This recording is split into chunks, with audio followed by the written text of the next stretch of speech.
With the first wave of Smash DLC officially released and a second wave announced, I thought it'd be fun to share some of my ideas on who I'd like to see part of the next batch of fighters. But before I talk about who I wanted to be added, I wanted to put down some ground rules, because nothing sets up for an entertaining YouTube video like laying down some ground rules. First off, anyone included has to be within reason. Even if our minds were to all collectively explode upon hearing that Goku was added to Smash, it's most likely not gonna happen. I know, there's like 20,000 anime or manga characters I'd love to see in Smash, but we gotta be realistic, so to be more specific, video game characters only.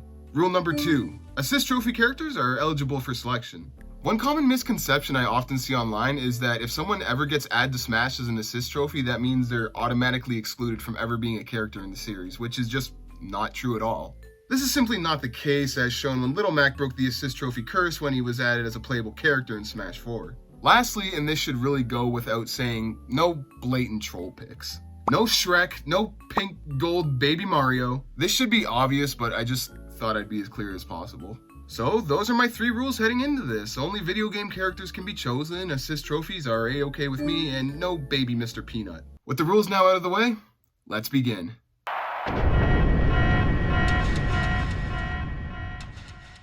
One series that has been highly underrepresented since its initial inclusion in Super Smash Bros. Is Sonic the Hedgehog. When Sonic finally made his way over to Smash, it seemed only logical that a few of his friends would tag along. Alas, still to this day, Sonic is the only member from his series of games to appear as a playable character in Smash. If we're picking someone from the Sonic franchise, there's plenty of fun choices to be made, but the one that I think makes the most sense is Miles Tails Prower. Tails is such a sweet, lovable guy. He's the last person you'd expect to see in a fight. For one-of-a-kind moveset, I want him in the Cyclone, the mech that appears in Sonic Adventure 2. Yes, we do already have a robot character in Rob, but Tails fighting in the Cyclone would make him one of the biggest characters in the entire game and would offer a really unique playing style. I'm picturing a heavy character with a hover ability and a lot of projectile attacks. Sounds good to me.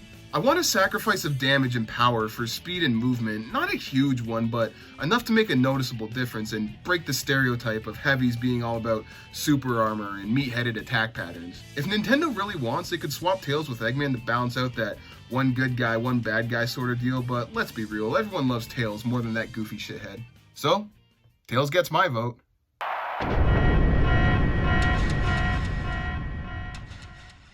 A lot of characters that have been added to Smash have been out of the blue curveballs. Fighters that when I saw were added, I shook my head and went, what? These are sick. We need more of these. But instead of it being from a franchise I thought I'd never see in Smash like Final Fantasy or Persona, I want an unexpected selection from a well-established franchise. Characters like Pac-Man, Terry Bogard, and Simon Belmont are all technically throwback characters. Throwback characters for a generation that played games way before me, but I want a throwback character from my generation. I know that's highly specific, but you can't change what the heart desires. A seemingly random pick from an influential series that's a throwback for 90s kids like myself.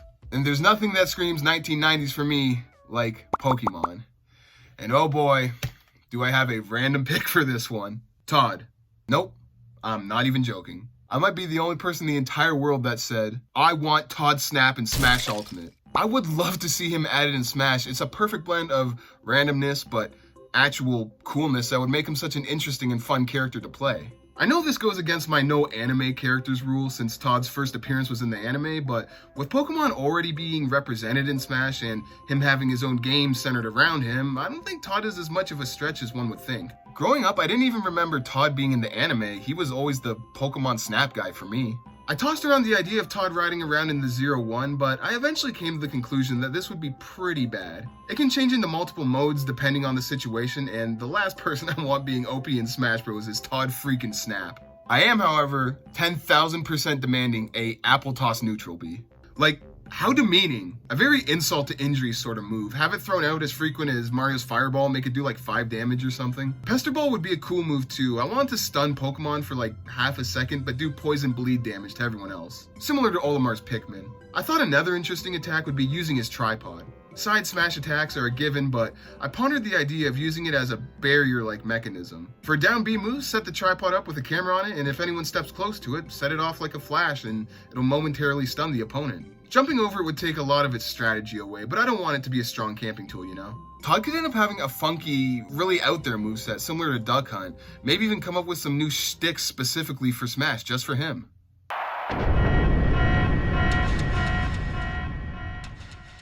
Another highly unlikely addition to Smash, Lanky Kong comes in at number 4.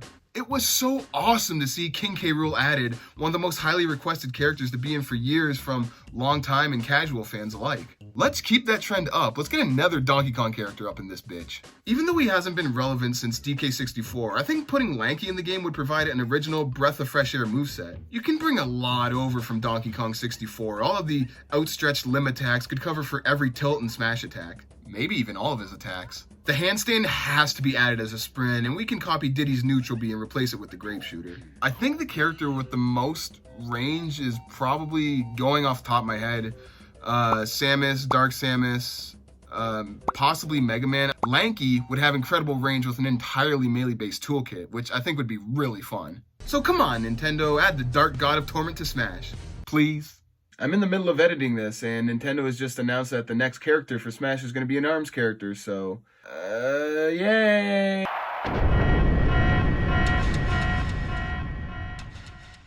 I've been playing a shit ton of Super Mario Odyssey lately. If you've recently picked up a Switch or are contemplating on getting one, you have to grab Mario Odyssey as well. It is the definitive platforming experience. Tight controls, a wide variety of gameplay, and the same story for over 30 years. But in all seriousness, it really is one of the best Mario and platformer games ever made. When I noticed Mario had an entirely new focus on movement from the inclusion of Cappy, one of my first thoughts was that it would be implemented in Smash Bros as well. But nothing was changed besides a simple taunt and a different outfit. I was honestly surprised. I thought Nintendo would have at least changed a move, maybe replace Flood with a cap toss attack or something. Boy, was I wrong. You can probably already guess where I'm going with this, so let's add some characters who love tossing hats. That's right, I'm talking about the Broodals. They're maniacal, over the top, and above all else, modern. A perfect fit for the Super Smash Bros. Roster. I'd like to see them get the same sort of treatment Bowser Jr. and the Koopalings got, but actually make up for the subtle differences. Bomb tossing, blade spinning, projectile vomiting, all that good stuff. I actually think the Broodals have a better than good chance of being in Smash. Even though it would make a ton of sense to have them invited, I still think it would surprise and throw a lot of people off. They've made their debut, and this could be the peak of their popularity. They could also be irrelevant in the not-so-distant future, depending on however Nintendo wants to handle them. So fuck it, why not go all in and try to make the Broodals as cool as you possibly can? I really want to have an ultra super close 1v1 with a friend, come out on top, then look at him cold dead in the eyes and say, "You got fucked up by a rabbit named Spewart, my guy." Can't help myself.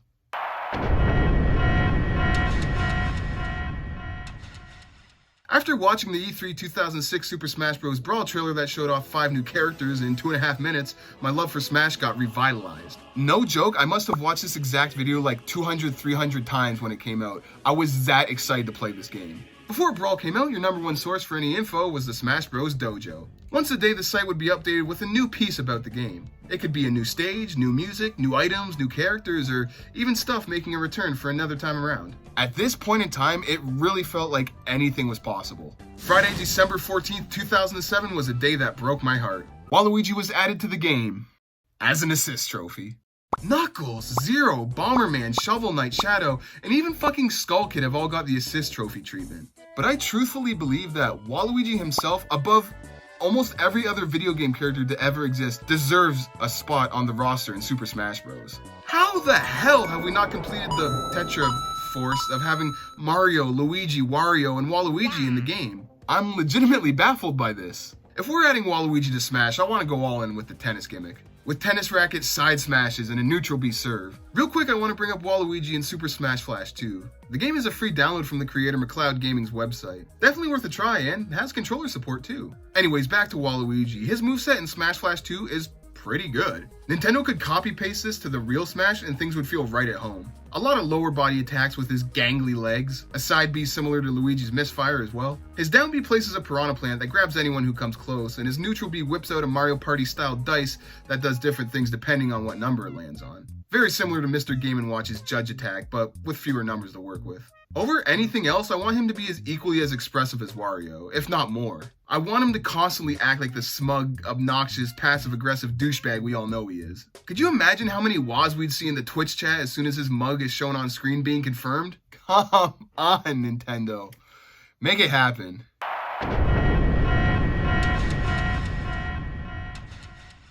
We have tons of swordsmen in Smash. As a matter of fact, we have too many swordsmen in Smash.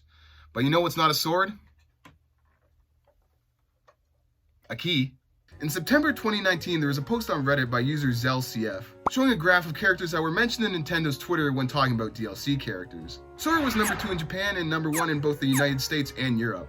There's nothing more to this post, nothing that supports the claims put on this graph, but the results don't really surprise me that much. A bunch of weeb characters from Japan, and Agumon at number 8 in Europe? What the fuck's going on over there? Going back to Super Smash Flash 2, if I may, where Sora is a playable character, and once again, we have a totally complementary moveset. Just Keyblade attacks out the ass. His down special cycles through Fire, Blizzard, and Thunder. I always thought that having Cure as a down B would be pretty fitting, but on a cooldown after you use it. Even though what's in Super Smash Flash works just fine, I kinda like my idea better. The scrolling of magic would be way too similar to Hero, and we all know how balanced he is. A final smash with Sora, Donald, and Goofy just beating the shit out of everyone on screen would be such a surreal but oh so beautiful sight. Sora, like Mario, has a fanbase that spans multiple generations of gaming. There are both young and old, casual and hardcore fans of not only Kingdom Hearts, but Sora that would faint at the sight of seeing him in Smash. I think I would actually cry if I saw Sora in Smash. I really think I would cry. Pussy. I've wanted this to happen since both Kingdom Hearts and Melee came out. It's damn near 20 years later, and I still want it now, if not more than I did back then. Clearly Super Smash Bros. And Kingdom Hearts has done something right to make me still interested and care that much about a potential crossover of Sora and Smash for this long. Kingdom Hearts was unique for its idea of crossovers and going to different worlds, experiencing moments with people I never thought possible. These ideas that could only be done through the power of video games. So why not have Sora fly his gummy ship to one more world? The world of Smash.